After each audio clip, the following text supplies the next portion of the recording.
Okay, so the topic of this video is linear algebra. Many of you have been exposed to this already. If so, great.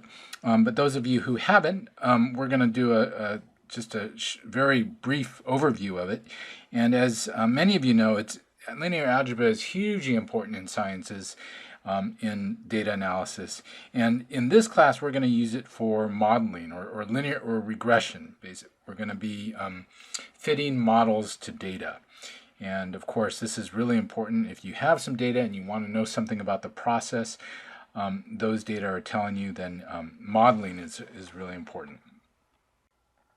So the basic building block of linear algebra is a matrix. And so just as in algebra that you learned as in high school, we represent numbers with letters. In linear algebra or matrix algebra, we represent groups of numbers or tables of numbers with letters, and those are called matrices.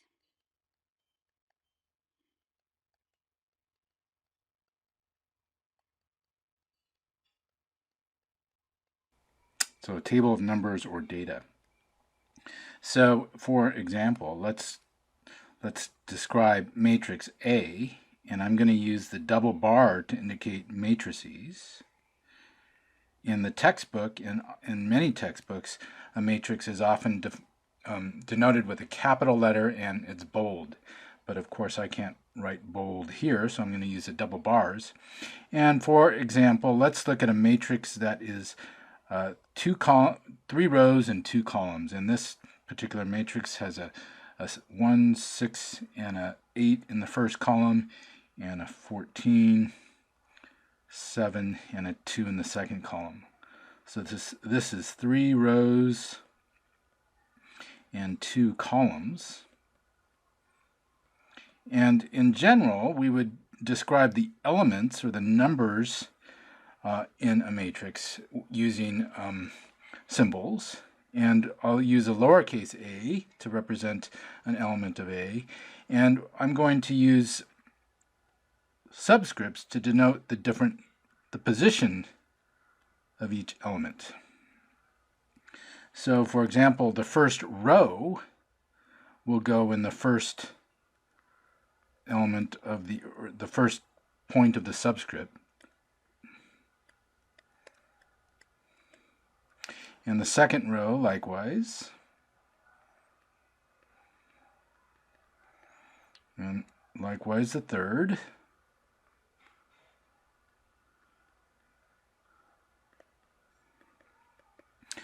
Whereas the first column will go in the second subscript.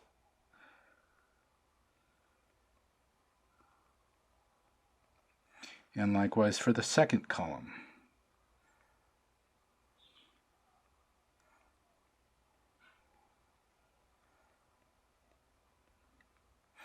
So the first indice indicates the row, the second indice the column.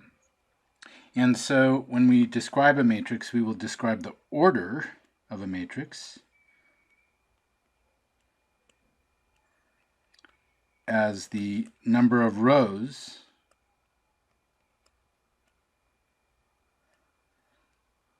by the number of columns.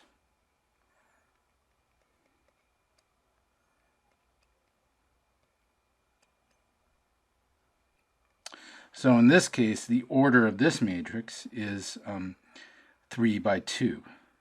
So this has this matrix, we would say A has an order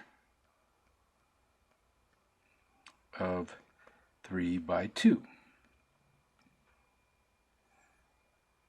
So there are different sizes or shapes of matrices described by the order.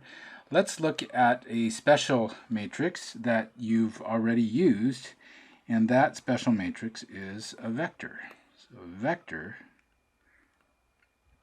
is, in general, it's a matrix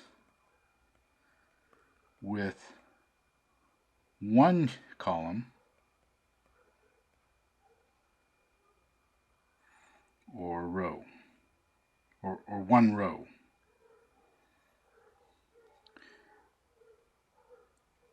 So the general vector will be described as a column vector. So a vector denoted here with a small letter, lowercase letter, and a single bar for the vector.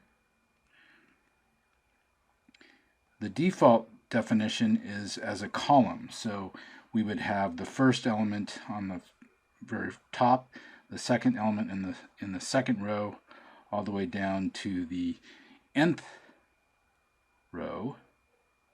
So this is a n by 1 matrix. It has n rows and 1 column.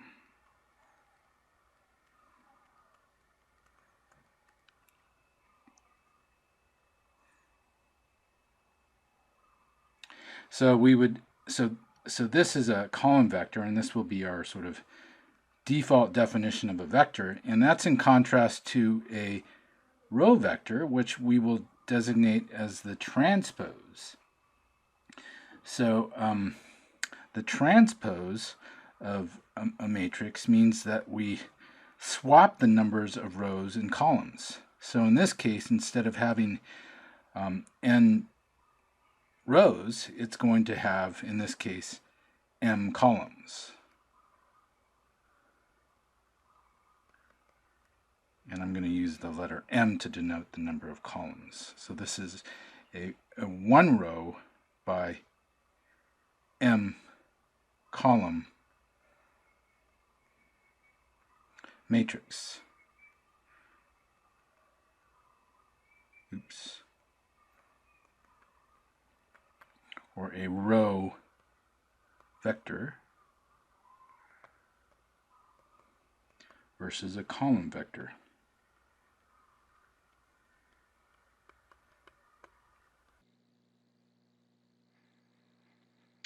So the transpose operation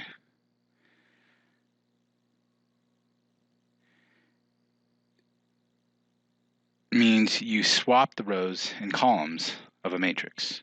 It's an operation of swapping rows and columns.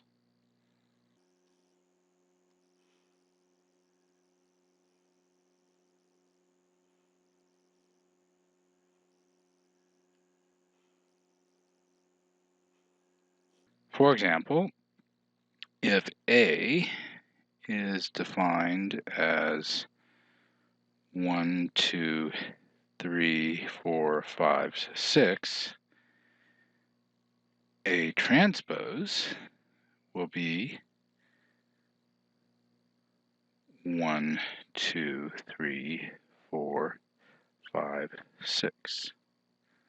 So I've simply swapped the columns of A and converted them into rows of A transpose. Or the ijth element of A transpose is equal to the jith component or element of A. For example, the 1, 2, the element in the first row, second column of A transpose, first row, second column is 3, is the same as the element in the second row, first column of A. And that's the transpose. And in MATLAB, you would type A with an apostrophe, and that means transpose. And I encourage you to do that. Go ahead and define a matrix and type the transpose and see what it looks like. Okay, in the above example, what then is the transpose of a transpose? So why don't you stop the video and write the transpose of a transpose.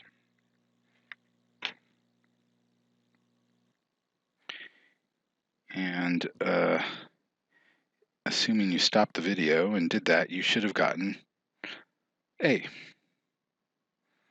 Okay, so if you take the transpose of a matrix twice, you'll get the original matrix that you started with. Okay, our next definition is a square matrix.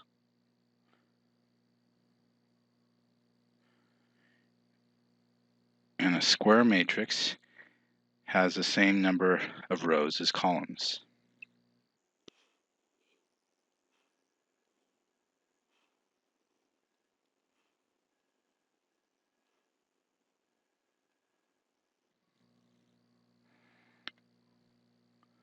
A diagonal matrix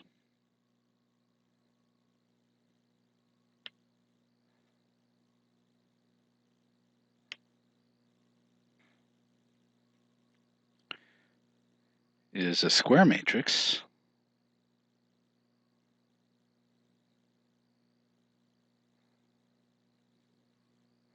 made of all zeros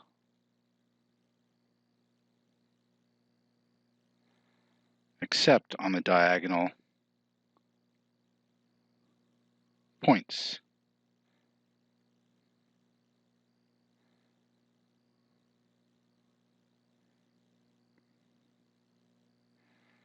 In other words, the ijth component of a square matrix is equal to 0 if I is not equal to j, and the ijth component is not equal to 0 if I is equal to j. Okay, so for a square matrix, the diagonal elements are where I is equal to j. So an example of a square matrix would be 1, 0, 0, 0, 2, 0, 0, 0, 3.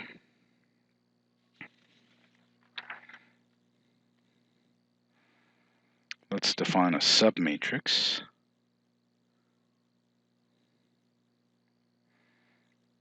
And it's a smaller part of a full matrix.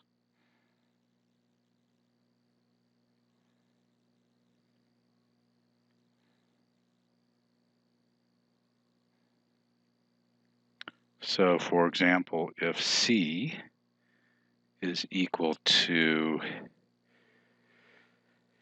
1, 3, minus 5 on the first row, and 2, 1, and minus 6 on the second row,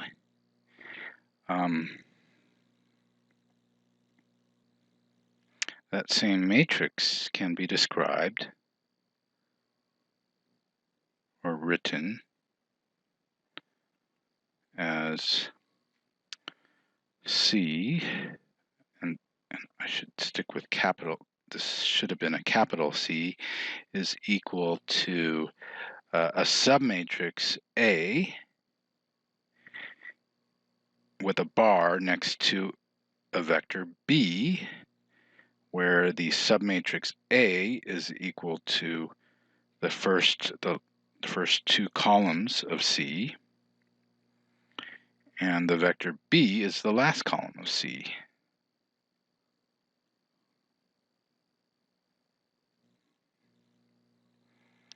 Alternatively, I could have written C as the superposition of two row vectors, and let's say one row vector we'll say is G, and it overlies a second row vector, we'll just say F.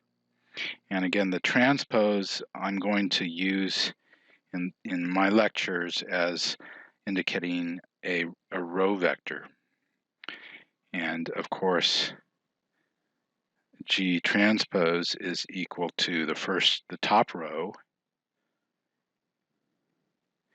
and F transpose is equal to the bottom row.